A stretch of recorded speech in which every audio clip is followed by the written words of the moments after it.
Hello everybody and welcome again to the basement of video gaming glory. Anyway, this is the third and final part of the console wars series, and yes, it is sad we're ending this journey, but here's where things get interesting. So, throughout the fifth generation of consoles, Sony was kicking everybody's asses.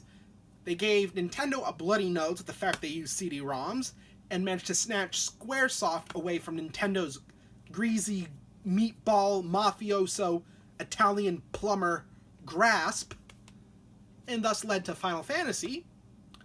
Sony handed Sega their ass to them on a silver platter. The silver platter bought for by the amount of money Sony was making. In fact, they could have went for gold with diamond studs, with platinum plating, but Sony had standards. Unlike most people who live in Abu Dhabi, who decide that having expensive things, regardless if it's tasteful or not, is a good idea. Anyway, Sony then kicked everybody's ass with the PS2. Of course, Xbox, gave Sony some bruises, and Nintendo was so traumatized, they decided to go for their blue ocean strategy of marketing, where they decided to make shit like Wii Music, and Wii Fit, and Wii Sports, and Wii Play. And we know we're burying this game into the ground. So anyway, by going into the 7th generation of consoles, things were about to change.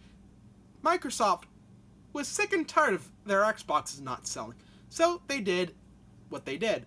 They rushed development of a new, powerful console that, so bloody powerful that, whatever. And so they rushed development of the system and released it in the year 2005. Thus starting the 7th generation of consoles. Sony, obviously drunk from their success, and by the way, this is the reason why the Axis powers lost, at least to the extent that Germany and Japan did, was because it's very easy to get drunk off of one success and to make a few gambles, and when you gamble, there's always the chance you would lose. And more often than not, you do actually lose.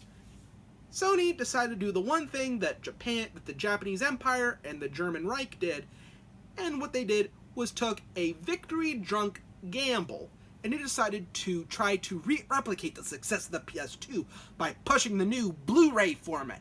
They decided to use the Cell processor. Oh boy, the Cell processor. So powerful that they named it after a Dragon Ball Z villain. That's how powerful it is. If it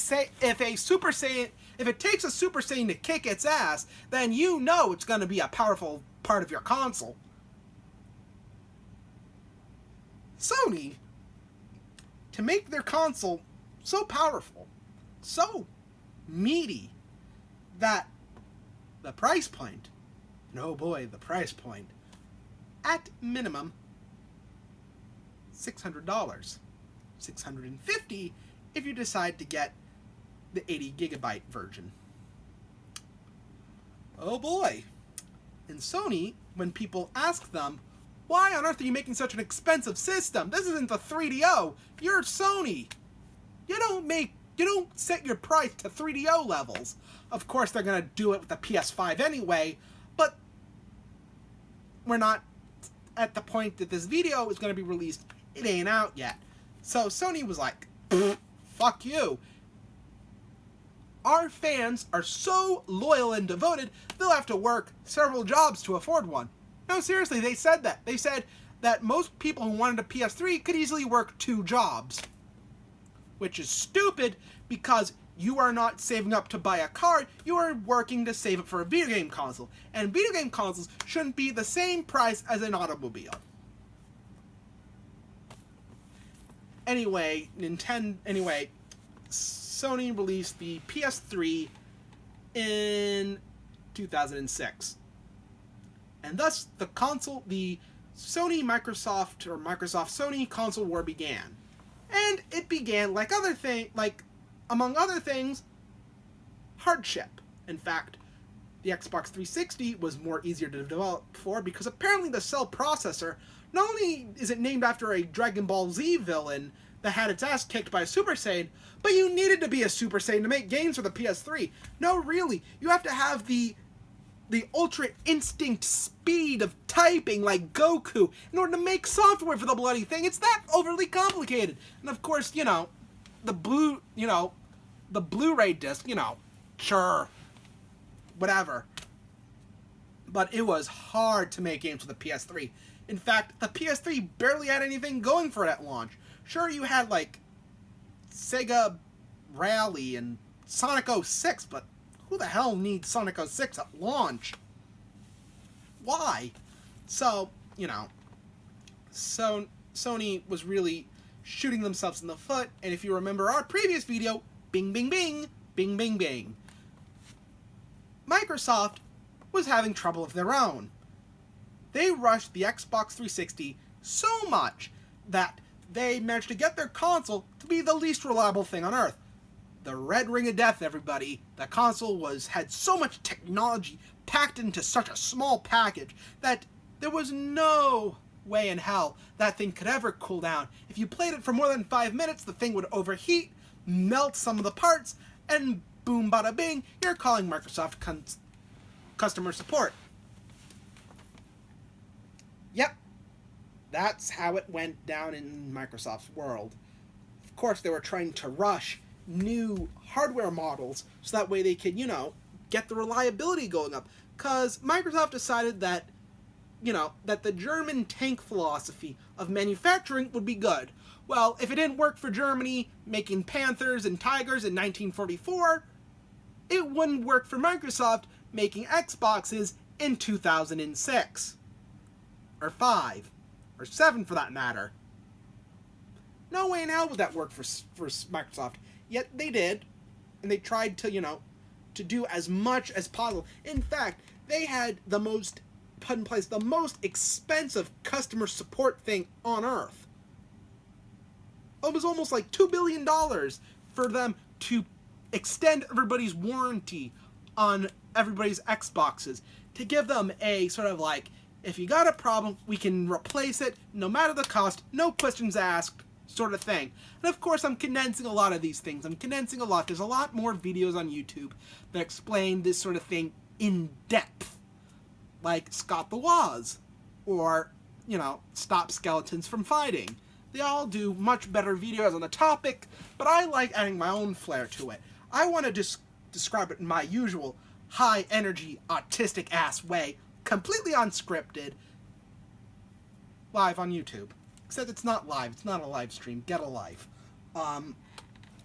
So the console war is weird in the sense that it was anybody's game.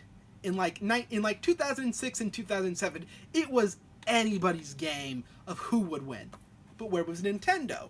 Well, remember the blue ocean strategy that Nintendo had? Much like an abuse victim, Nintendo decided to retreat to its inner sanctum and do whatever the hell they want. And that's how the Nintendo Wii happened. Nintendo wanted to they didn't want to play with the big boys anymore. No, they would bully them, they would punch them, they would kick them, they'd give them too many wedgies.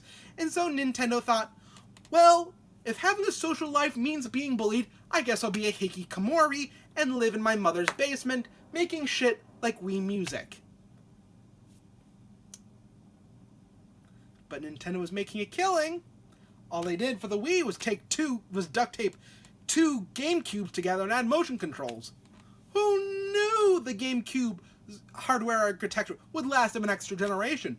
But then, of course, Nintendo had to release the Wii U, which was based off the Wii's architecture, which is based off the GameCube's architecture. The GameCube literally spawned 2 other consoles for 2 whole generations. Anyway, going back to Sony and Microsoft, I made part 2 and part 1 minutes apart from one another, so this was filmed after 2 was filmed, so whatever. So, it was anybody's game in 2007. But then, Sony did something. They realized, oh shit, our console's too expensive. So they switched their head of marketing to this other guy who decided to slash the price of the PlayStation, release a cheaper model, the Slim, And to combat the Xbox 360 with exclusives, and by the way, Sony would not make a profit off of the PS3 until 2012. But, heading into those years, towards the end of the decade,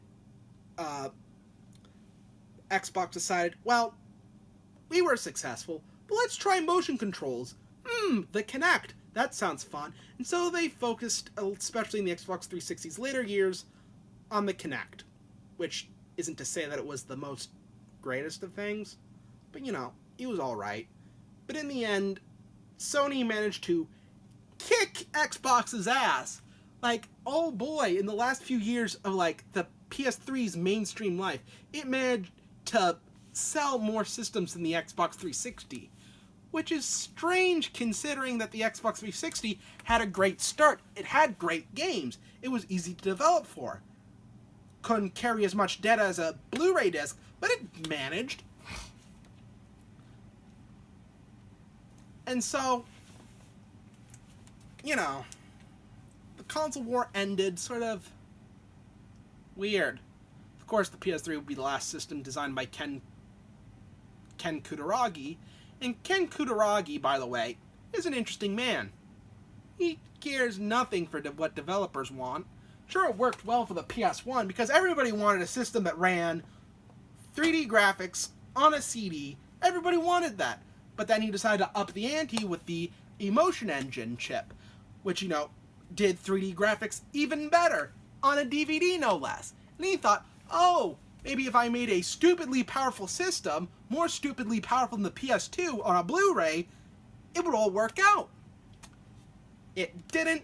The man left, probably because, with Japanese corporations, they love punishing their workers for making bad decisions. It's almost like Japanese corporations somehow are even less accountable than American corporations, because American corporations could at least, when they fuck up royally, they could at least lay off people, both in the higher-ups and the lower downs. Japanese corporations have special programs that actually, honest to God, punish their workers. In fact, one such incident happened at JR where they punished a worker, put him into a punishment program, and then he decided that he didn't want to be punished and caused a train wreck. This actually happened. But in the end, the console war ended in Sony's favor. Microsoft decided that they were drunk off their success and decided releasing a DVR, or rather a VCR. And by the way, I'm not talking your late model VCRs. I'm talking like an RCA Selectavision sized VCR, because that's how big the Xbox One is. They decided releasing a 1970s era VHS player that somehow loaded Blu-rays and also functioned as a DVR could be a good idea in the year 2014. Sony decided, well, let's make a thing that's easy to develop for, powerful, and is relatively cheap. And thus, the PS4 sold copies into oblivion, being the fastest selling console on Earth until the Switch took it away from them. I guess Sony does. Sony doesn't when Nintendo does. Anyway, this is the end of the video. Please like and subscribe, and goodbye.